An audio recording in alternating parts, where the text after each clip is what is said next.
ونستعينه ونستغفره ونؤمن به ونتوكل عليه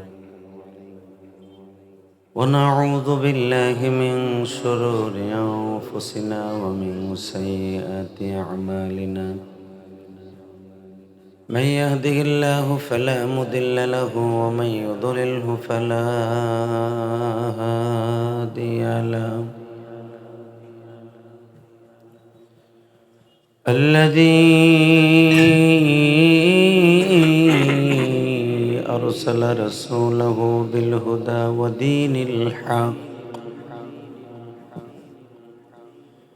ودين الحق ليظهره على الدين كله وكفى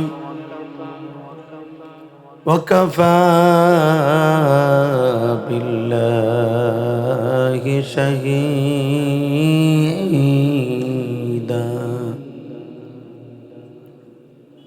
أما بعد فقد قال الله تبارك وتعالى فأعوذ بالله من الشيطان الرجيم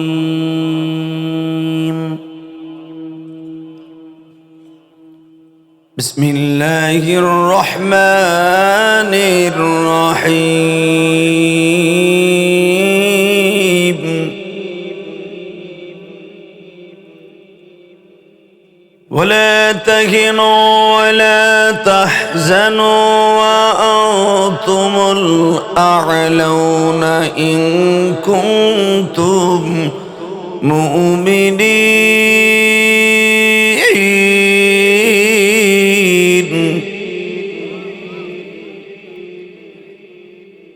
وإنك لعلى خلق عظيم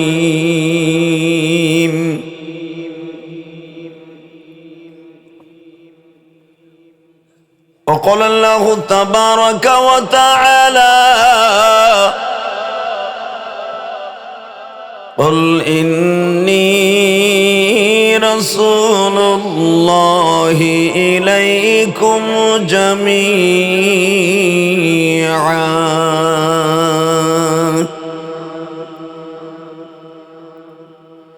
وآتينا موسى الكتاب وجعلناه هدى لبني إسرائيل ألا تتخذوا من دوني وكيلا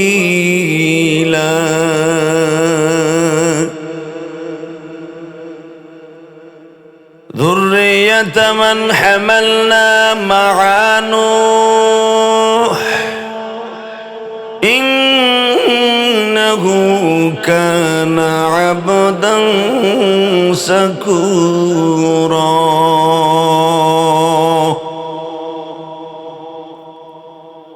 إن الله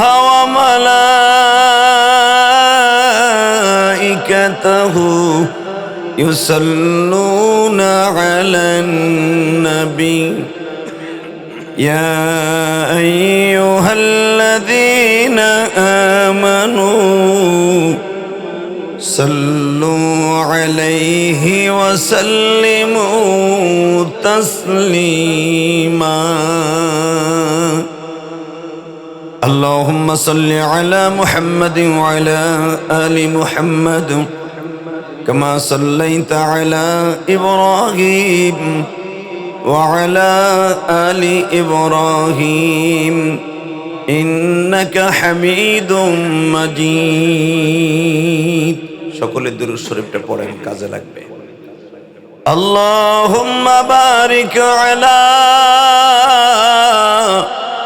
محمد وعلى آل محمد كما باركت على إبراهيم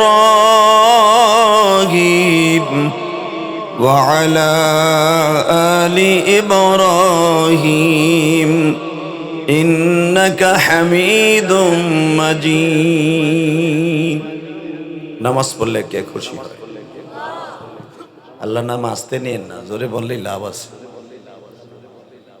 জোরে বলেন, নামাজ পড়লে কে খুশি হয়? রোজা রাখলে কে খুশি হয়? হজ করলে কে খুশি হয়? জাকাত দিলে কে খুশি হয়?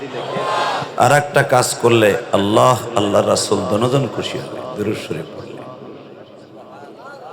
মান সাল্লা আলাইয়া ওয়াহিদান সাল্লাল্লাহু আলাইহি আশারা, একবার বিশ্বনবীর প্রতি দুরূদ পড়বেন, 10টা নেকি দিয়ে আল্লাহ খুশি করে দিবেন। আরো জোরে, আরো জোরে একবার বলেন তো, সাল্লাল্লাহু সাল্লাল্লাহু সাল্লাল্লাহু পড়া যাবে না? দৈনিক যদি আপনার জীবনে এই সাল্লাল্লাহু আলাইহি ওয়াসাল্লাম দুরূদটা, ছোট্ট দুরূদ, যত কোয়ালিটির দুরূদ আছে হাদিসে সবচেয়ে ছোট্ট দুরূদ এটা, এই দুরূদটা যদি আপনার অ্যাকাউন্টে জমা থাকে, আমি আল্লাহকে সাক্ষী রেখে বলি, একদিন ঘুমের মাধ্যমে বিশ্ব মানবতার শান্তির দূত, শাহরে ইসলাম, শরিয়ত প্রণেতা আমার প্রিয় হাবিবের দেখা হয়ে যায়। আর যদি কোনোদিন দেখেই ফেলে, জান্নাত অজীব হয়ে যাবে। আরো জোরে, মন খারাপ, চুপচাপ করে বয়ে রয়েছেন, ও টঙ্গির ইস্তেমায় মায়ের খেয়েছেন, এর লেগা মায়েরকে আগে খাওয়া বালা, কথা বলেন না কেন? আল্লাহ যারা আস্তে কথা কেউ বাড়ি ঘর তুমি ছিল, এই মুসলমানের পোলা কথা, এই মাইকের আওয়াজ কমাই দিলি কেন চান্দু? টনবাস বাড়াও, মাস্টার বাড়াও একটু।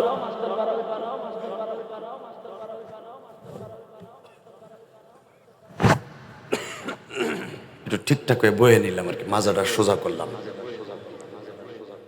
একসাথে বলতে হবে, সর্বময় ক্ষমতার মালিক কে? এই হাত রেডি করেন, হাত খালি ওই জিয়ে থুতে থুতে এখন খালি মায়ের 2বার খাইলেন, এবার দেওয়ানের টাইম। কথা বলেন না কেন? আরো জোরে, আরো জোরে। কি ভাবছো আনোয়ার সাহেব হেফাজতে ইসলামের আপনাকে ভোলা জেলার সভাপতি, তাই না? আনার সাহেব, এই মুসলমানের বলা, হুজুরের বডি যেরম, চেহারা সেরম, লম্বাও সেরম। 7 গ্রুপে যদি হুজুর একাও ঘুষি শুরু করে, 5টা কিছু দেখার কাছে। তৈয়ব সাহেব দুর্বল হয়ে গেছে, তা ওই লাঠি দিয়ে শুরু করলে একটা কুলাইতে পারবো না।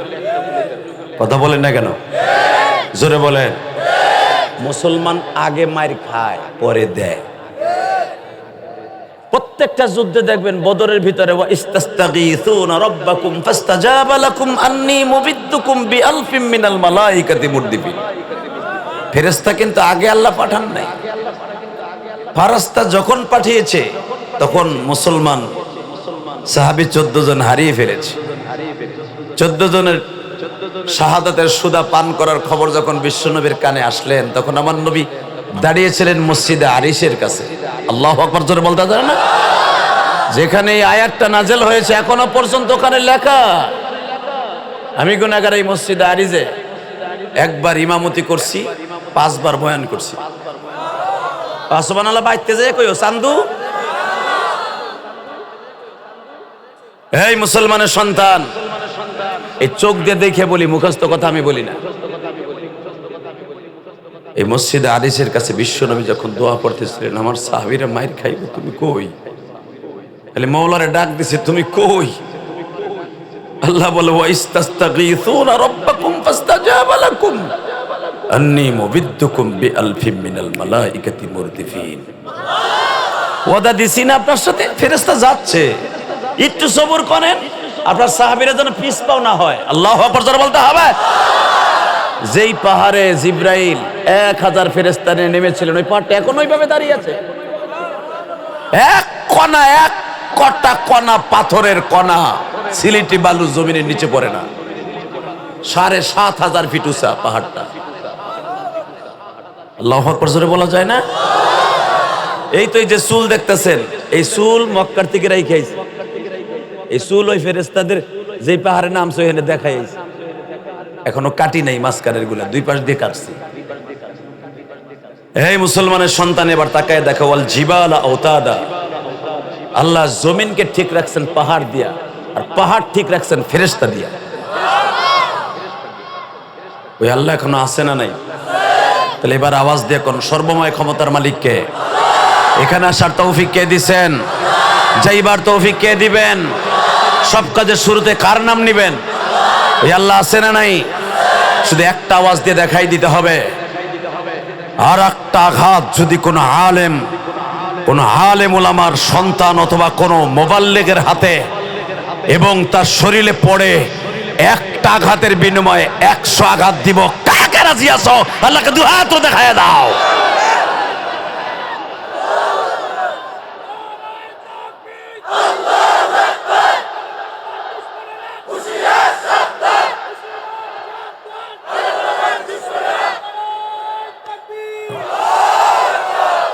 শুধু একটা কথার উত্তর দেন তো, এই জমিনটা কার?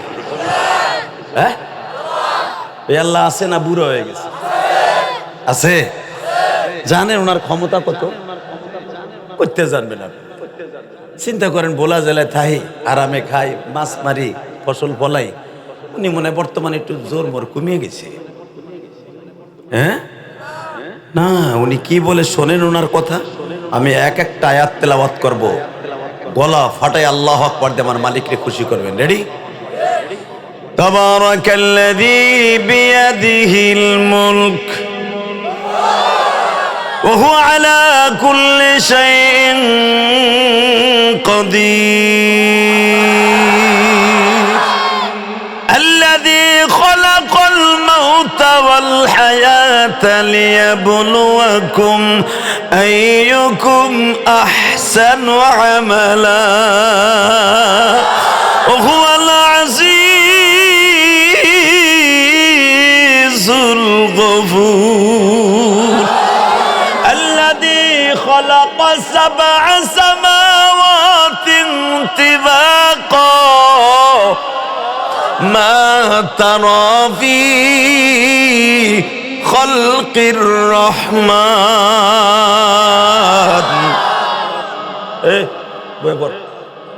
বেটা তুই ছবি তুল, বল। একসাথে বলতে হবে, যেই মালিক সারা পৃথিবী তার হাতের মুঠোর মধ্যে, ওই মালিকের চোখ ফাঁকি দেওয়ার মতো কেউ নাই। কথা বলে না কেন? গত পরশুদিন যেভাবে টুঙ্গির ইস্তেমায় আমার উলামা ইকরামের তত্ত্বাবধানে যারা গিয়েছিলেন সব গুজারের জন্য, জোরের জন্য, তাদের গায়ে যারা হাত দিছে দেখলাম, যারা শহীদ হয়েছেন 4 জন, 4টা আল্লাহর বান্দার সন্তানগুলো এখনো ছোট ছোট। ক্যাডার বাহিনীকে বলবো, সাদের পতত্বদেরকে বলবো, সাদ যদি তার বাবার মতো একজন আলেম হতো, আমার মনে হয় এই খুন খারাপি সে ওখান থেকে বন্ধ করত। এর দ্বারা প্রমাণ করে লিডার যত ক্যাডার হবে, কর্মী তত ক্যাডার হবে। কথা বলতে হবে। যদি আমাদের উলামা ইকরামের তত্ত্বাবধানে যে পরিচালিত যে তাবলীগের জাওয়াত ও তাবলীগের কাজ চলে, যদি আমরা অসভ্য হতাম আর যদি আমরা ক্যাডার হতাম, যারা আমাকে মারে এগো হাত আমাকে ঘুষাইয়া ব্যথা হইছে, এরা আমাকে কোপ মারতে যে উল্টে তাকে গায়ে লাগছে, আবার তাকে আমরা ওষুধ খাওয়াই। কথা কন নাকি? তাবলীগ তো তারেই বলে, রসুলরে গালি দিলে বলতো ভাই তুমি আমারে মারতে যে কষ্ট পাইছো নি। কথা কন না কেন?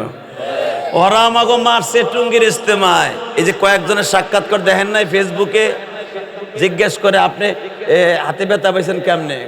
পাইছি এমনি এমনি। কেমনে? মোটরসাইকেল চালাইয়া না ঘুষাইয়া? কথা কয় না। আরে তোমারে কইতে কইছেন ওই চান্দুরে জিগাইছে। চান্দু কথা কয় না, বুঝতে আর বাকি নাই। মান সমাতা না যা, চুপ থাকা কি হইছে? আর সুকুত নিসফুর রিজা, আমার কথা বুঝতে বাকি নাই। সে চুপ থাকতেছে, তার মানে সে ঘুষাইছে, অর্ধেক বুঝে লাইছি। কথা কন না কেন? উল্টা পেলে তারাদেরকে আবার আমরা ওষুধ খাওয়াইছি। এর দ্বারা প্রমাণ করে দেয় উলামা ইকরামের তত্ত্বাবধানের দাওয়াত ও তাবলীগের কাজ। উপদেষ্টা মণ্ডলীকে বলবো তাড়াতাড়ি আলেম উলামাদের পক্ষে একটা ডিসিশন দেন, আর যেগুলো ক্যাডারের প্রতত্ত্ব আছে, ক্যাডারদের যাদের বড় বাংলাদেশে পরিচালিত যে ক্যাডারদের নেতা এই ওসিফ, এটার নাম কি, মুয়াজ, ওসামা, এ সমস্ত ক্যাডারদেরকে অতি দ্রুত আইনের আওতায় আনেন। তা না হলে যে আগুন লাগিয়েছে এই দুইবার, এই আগুন থামাবের মতো শক্তি আপনাদের হাতে থাকবে না। এই আগুন নিভাইতে পারবেন না আপনারা। বাংলাদেশে যদি ভোলা জেলায় একটা দাওয়াত ও তাবলীগের উলামা ইকরামের একজনের গায়ে হাত দেয়, পুরা ভোলা জেলায় আগুন লেগে যাবে। রাজি আছো না নাই? কে কে রাজি আছো? আর একবার হাত উঁচা করে দেখায় দাও। কি মাঝখানে তাকবীর দেওয়ার মতো কেউ নাই? এই নিয়ে না মাঠে নামবা, এই আওয়াজ দিয়ে মাঠে নামবা। আমি তো মনে করতেছি হুজুরের সামনে দিয়ে তোমরা পিছনে তো ভাগবা। কই আছো? ওই হেনি আছো? একসাথে বলতে হবে। উলামা ইকরাম সহজে ধরে না, ধরলে ছাড়ে না। ইন্না বাতশা রাব্বিকা লাশাদীদ ইন্নাহু হুয়া ইউবদিউ ওয়া ইউঈদ। জোরকান মারহাবা। এবার বলেন সর্বময় ক্ষমতার মালিককে। ওই আল্লাহর প্রশংসা বলেন তো দেখি আলহামদুলিল্লাহ, বলেন তো সুবহানাল্লাহ, আল্লাহু আকবার। আল্লাহ কবুল করেন। আপনাদের ভোলা জেলার ঐতিহ্যবাহী চরপেশন থানাধীন দারুল উলুম মাদ্রাসার আজকের মাহফিলের পঞ্চম বার্ষিকী ওয়াজ ও দোয়ার মাহফিলের সম্মানিত সভাপতি, হাজারো আলেমের উস্তাদ, আজকের মাহফিলে যিনি সভাপতি হযরতুল আল্লামা মাওলানা ইয়াসিন আহমেদ সাহেব মাদ্রাজুল আলিয়া, সাবেক হেড মুহাদ্দিস চরপেশন কারামতিয়া কামিল মাদ্রাসা, বারাকাল্লাহু ফি হায়াতি। আলহামদুলিল্লাহ বলেন। আজকের মাহফিলের আমন্ত্রিত উলামা ইকরাম, অর্থাৎ যেই দুইজনের নাম আমি নিব, আজকের মাহফিলের প্রধান তারাই, আমি না, আর ফারুক হিসাবেও না। আজকের মাহফিলের মধ্যমণি, আপনাদের চমক, এই ভোলা জেলার গৌরব। আপনারা তাদেরকে চিনেন না, আমরা চিনি। হেফাজত ইসলাম বাংলাদেশের এই ভোলা জেলা শাখার সম্মানিত সভাপতি হযরতুল আল্লামা মাওলানা আধ্যাত্মিক রাহবার আনাস সাহেব দামাত বরকাতুল আলী, আল্লাহ হুজুরকে কবুল করেন, হায়াতের মধ্যে বরকত দান করেন। আল্লাহ হুজুরকে ইজ্জতের সাথে এই দায়িত্ব পালন করার তৌফিক দান করেন। মৃত্যুর আগ পর্যন্ত ইমানের পরে অটল থেকে ন্যায় বিচারে ন্যায় নিষ্ঠার সাথে ইসলামের কাজ করার তৌফিক দান করেন। আজকের মাহফিলের হেফাজত ইসলাম বাংলাদেশের সম্মানিত সহ সভাপতি, জেলা সেক্রেটারি, আপনাদের অত্যন্ত প্রিয় মানুষ, হাজারো আলেমের উস্তাদ, শাইখুল উলামা, শাইখুল হাদিস আলহাজ হযরত মাওলানা তৈয়বুর রহমান কাসিমি, বারাকাল্লাহু ফি হায়াতি ওয়া ইজ্জতি ওয়া জালালি। জোরকার মারহাবা। আজকের মাহফিলে যিনি আমার আগে ওয়াজ করেছেন, ও সব জায়গায় প্রধান বক্তা থাকেন। হয়তো আমি মুরব্বীর কারণে, তার বয়সও বড়, বক্তৃতার জগতে একটু উপরে আছি, এদিক দিয়ে হয়তো দ্বিতীয় বক্তা দিয়েছে, সব জায়গায় প্রধান বক্তা থাকে। হযরতুল আল্লামা মাওলানা রাকিবুল ইসলাম ফারুকী, যারে পরিচয় করায় দেওয়ার দরকার নাই, যার নসিব হয়েছে বাংলাদেশের হাজারো আলেমের উস্তাদ, লক্ষ লক্ষ আলেমের নয়নমণি ছিলেন, জান্নাতের আলা মাকামে যার রুহু এখন আছে আমাদের ধারণা। বাংলাদেশে রাজপথের রাহবার ছিলেন, লড়াকু সৈনিক ছিলেন। মৃত্যুর আগ পর্যন্ত কোন ফেসিস্টের সামনে, জালিমের সামনে কারাগারে থেকেও ন্যায় নিষ্ঠার সাথে জোরালো বক্তব্য দিয়ে গেছে ইসলামের জন্য। সেই জুনায়েদ বাবুনগরীর একনিষ্ঠ খাদেম হযরত আল্লামা মাওলানা ফারুক রাকিবুল ইসলাম ফারুকী, যেরকম মারহাবা। আজকের মাহফিলে আর একজন পরিচালনায় যিনি আছেন, মুফতি ফয়জুল্লাহ সাহেব সহ অনেক উলামা ইকরাম, আরজ গুজার মাহাদি হোসেন, মাহাদি হাসান সহ অনেক উলামা ইকরাম আমার স্টেজের সামনে পিছনে মাটিতে বসে আছেন, যাদের ছাত্র হওয়ার উপযুক্ত আমি না, ছাত্র হতে পারলে ধন্য হতাম। আমি সকলকে উদাত্ত আহ্বান জানাবো, যারা দাঁড়ায় আছেন যদি বসে পড়তেন না জানি কত সুন্দর হইতো প্যান্ডেলটা। এ দেখো মগা পিছনে ব্যাক করছে, ভাবছে মারে হান বোঝে সব খুলে মুলে বহাইব। আল্লাহ, যারা আমার মাইকের আওয়াজ শুনতেছে আর দোকানে বইবে বাদাম খাচ্ছে আর মার্কেটিং করতেছে গো বাড়িঘর তুমি চিনো, কি দোয়া করবো? আরে বাইতে যাওয়ার আগে লুলা বানাই দিও, কি দোয়া করবো? আল্লাহ ও বিবির কাছে বইলে আইছে, ওয়াজ শুনে আসি 150 টাকা দাও তো। বউ দিছে ওরে ঠিকই, ও বউরে থুইয়া বাদাম খাইতেছে একা একা। কথা কর না কেন? ছেলে মেয়ের হক নষ্ট করে ওয়াজ শোনার কথা বইলে আইয়া দোকানে করতেছে। আল্লাহ তোমার কাছে নালিশ দিলাম, আরে কানা দুইটা ফেরেশতা দিয়ে ধাক্কাইতে ধাক্কাইতে মাহফিলের ভিতরে এনে ফেলাও। জোরে কানা আমিন, আরো জোরে কানা আমিন। আরো যদি নাই আসে মিথ্যা কথা কইয়া ওয়াজের নাম দিয়া দোকানে করতেছে, আল্লাহ গো বিচার তোমার কাছে। ও যখন বাইতে যাইবে বউরাতে ঠোর না যেন কায়দা মতো খায় আজকে খেতার মধ্যে। বউজনের আচ্ছা মতো কেন কেন যে মগা ওয়াজের ভিতর তুই কই আসছিলি ক, কথা ঠিক না বে ঠিক? জোরে কানা আমিন, আরো জোরে। এবার কর, যতদিন বাঁচবো কার গান গাইবো? আল্লাহ নাম আসতে বলতে না করছি, কিন্তু আমি জানি ভোলার এই জমিনটা চরমনে আল্লাহর কুতুবের আবাদ করা জমিন। এই ভোলার এই জমিন আমার শায়েখ, আপনাদের এলাকারই ভোলারই সন্তান, হযরত আল্লাহর জমিন। আলহামদুলিল্লাহ বলেন। হযরত আল্লাহ বলছি চিনছেন কি চেনেন না আমি জানি না, আপনাকে এলাকায় বাড়ি, বোরহানুদ্দিন বাড়ি মনে হয় হুজুরের, লালমোহন পাড়া বলেন। হ্যাঁ, আব্দুল মতিন বিন হোসেন চিনেন না? একজন আধ্যাত্মিক রাহাবার মেয়ে। এই বেড়ে এ বহ, এই বেড়ে এ বহনে,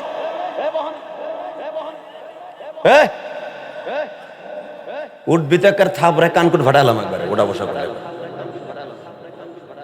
আলহামদুলিল্লাহ বলেন।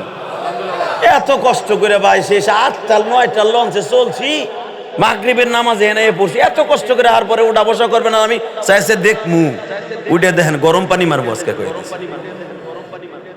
এত বড় আল্লাহর ওলিদের ডাইনে ভাবে বসা হের ভিতরে আপনি যাইবেন গে, সাহস কত বড়? ওই আর একজন শহীদার খাড়াই রয়েছে, দাও না সেমরি কালারে গেঞ্জি গাই দিয়েও খাড়াই রয়েছে না। এবারে বসবি না যাবি? কি বসবো কি, ওর যে প্যান পড়ছে ও তো বইরে বসতেও পারবো না, বইতে গেলি তো পেরাত করে বাইরে যাবে। আমি বুঝতে আছি খাড়াই রয়েছে, এরপরে হাসতাছে গেলে বাবা কি হাসতাছে পিছনে হাত দিয়া। তুই বয় হুন এদিকে আয়, আমি জানি তুই এলাকার নেতা। এখন জায়গা দেখো নেতা, আল্লাহ ওরে নেতা বানাই দিও, আল্লাহ ওরে নেতা বানাই দিও। ও যদি না বসে ওরে তুমি দেখকে রাখো, ও যেন হিরণ সিরাতের ঘুষা না খায় 2 দিন পরে। জোরকান আল্লাহু আকবার। মাহফিলে সুন্দর করি এরপরে ওয়াজ শুরু করি, বলেন তো আল্লাহু আকবার। মুসলমান মায়ের খায় পরে দেয়, আজকের বিষয় মুসলমান মায়ের খায় পরে, জোরে কর পরে। ওই আল্লাহ আছে না নাই? এমন একজন নবীর উম্মত যেই মানুষটা মায়ের খাইছে, মায়ের দিছে। আন্তাজে কর কয় না দেয় নাই, নবী আবার দেয় নাই। আল্লাহু আকবার, আল্লাহু আকবার। নবী খালি দেয় নাই, নামাজের ভিতরে বড় দোয়া করছে। কথা বলেন না কেন? জিগাও হুজুরের কাছে, আনাস সাহেবের কাছে জিজ্ঞেস করো, নবী আমার 40 দিনে একাধারে কুনুত নাযিলা ফজরের নামাজের মধ্যে বড় দোয়া দিছে এক গোষ্ঠীর জন্য। আল্লাহুম্মা সাত্তি শামলাহুম, আল্লাহুম্মা মাসসিক জামাহুম, আল্লাহুম্মা দাম্মির দিয়ারাহুম। আল্লাহু আকবার জোরে বলতে পারো না? আল্লাহ ওকে দাও না শেষ করে, ওকে জামাতটা ধ্বংস করে দাও যারা আমার অন্তরে কষ্ট দিছে। আমার মন বলে এই সমস্ত শাইখুল হাদিসরা যে তাহাজ্জুদের ভিতরে একবার বড় দোয়া দিয়েই দেয়, সাহায্য চাও, আপনার মোড়লগিরি আর থাকবে না। কথা বলেন না কেন? যে আলেমুল আমার গায়ে হাত দিয়েছেন, কেউ নামাজ পড়রত অবস্থায় ছিল, কেউ ঘুমরত অবস্থায় ছিল, মাজলুমদের গায়ে জুলুম করেছেন। বিচার টুডু টুমুর ওই বাংলাদেশেই হবে ইনশাল্লাহ বলেন। মুসলমান সারা জীবন মাজলুম থাকে, জালেমের হাতে অত্যাচারিত হয়, লাস্টে আল্লাহর বিচার হয়, হয় না? 5ই আগস্ট একটু দেখা গেছে আর কি, ওদিক যাম না, যান যান কই যাবো, এমনিতে যাওয়ান লাগবো না একটু পরে। এই মুসলমানের সন্তান, শুধু বলেন তো, এই পৃথিবীতে যত কোয়ালিটির মানুষ আছে, সবচেয়ে আফজাল, উত্তম, সবচেয়ে অভয়, সুন্দর চরিত্র দিয়া, সুন্দর মন দিয়া, সুন্দর অভয় দিয়া পৃথিবীর শ্রেষ্ঠ মহামানব আমার নবীরে বানিয়েছে। ওয়া আওজাদান নাস ওয়া আসজাআন নাস কানা রাসূলুল্লাহ সাল্লাল্লাহু আলাইহি ওয়াসাল্লাম। আমার নবী এত সুন্দর মানুষ ছিলেন, এত সুন্দর মানুষ ছিলেন, আমার নবী এত সুন্দর অভয়ওয়ালা ছিলেন, পৃথিবীতে কেউ যদি একবার দেখতো সে পাগল হয়ে যেত। যদি বিশ্বাস না হয় আমল করে স্বপ্নের ভিতরে আমার নবীর একবার দেখেন। ইমাম মালিক রহমাতুল্লাহ আলাইহি আমার নবীকে 100 বার স্বপ্ন দেখছে। সুবহানাল্লাহ, আস্তে কইেন না, আপনিও দেখার সুযোগ হয়ে যাবে ইনশাআল্লাহ তাআলা। ইমাম মালিক রহমাতুল্লাহ আলাইহি জীবনে কোনোদিন কেন মদিনা ছেড়ে যায় নাই। হজের মৌসুমে মাত্র 5 দিনের জন্য গেছিলেন আল্লাহর কুতুব। ইমাম মালিক রহমাতুল্লাহ জীবনে কোনোদিন জুতা পায়ে দেন। ইমাম মালিক রহমাতুল্লাহ যেই বাড়িতে থাকতেন, আপনারা জানেন আমি গুনাহগার, এতদিন পাইনি, এই বছর পাইছি, আলহামদুলিল্লাহ বলেন না। এখনো পর্যন্ত ইমাম মালিক রহমাতুল্লাহ সাগরেতে সে বংশধর এখনো মদিনায় আছে। আল্লাহর কুতুব যেখানে 10 দিতেন ওখানে এখনো 10 দেওয়া হয়। এখনো মদিনা ভার্সিটির শায়েখরা, বড় বড় শায়েখরা প্রতিদিন 10 দেয় মসজিদে নববীতে। আমি আশ্চর্য হয়ে গেলাম, 10 বসলাম, ওই জায়গাটা নূরই আলাদা। বাসানরে দিলটা নরম করে আমার মালিকরে দেখায় দিবা। ইমাম মালিক রহমাতুল্লাহ আলাইহি মদিনা ছেড়ে যাইতে চায় নাই বাবা। হজ ফরজ হওয়ার পর ইমাম মালিক মদিনা ছেড়ে যেতে চায় না। বারবার হাদিস পড়ায় আর বলে, নবীজি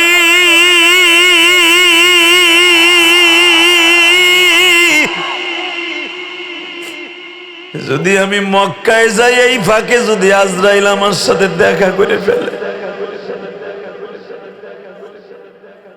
মক্কা মদিনার নিয়ম আছে, মদিনায় মারা গেলে তাকে মদিনায় জান্নাতুল বাকি কবরস্থানে দাফন করে। মক্কায় মারা গেলে জান্নাতুল মুআল্লা কবরস্থানে দাফন করে। নবী আমি চাইতেছিলাম আমি মদিনায় ঘুমাবো,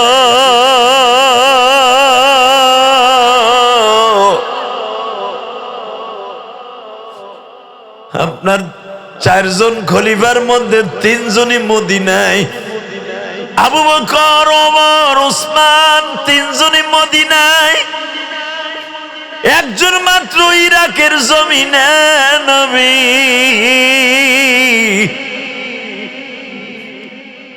আমি আপনার সঙ্গে যাও, আমি আপনার সঙ্গে আরাফার মাঠে হিসাব নিকাশের মাঠে যাও। ইমাম মালিক রহমাতুল্লাহ জীবনে কোনোদিন জুতা পায়ে দেয় নাই মদিনায়।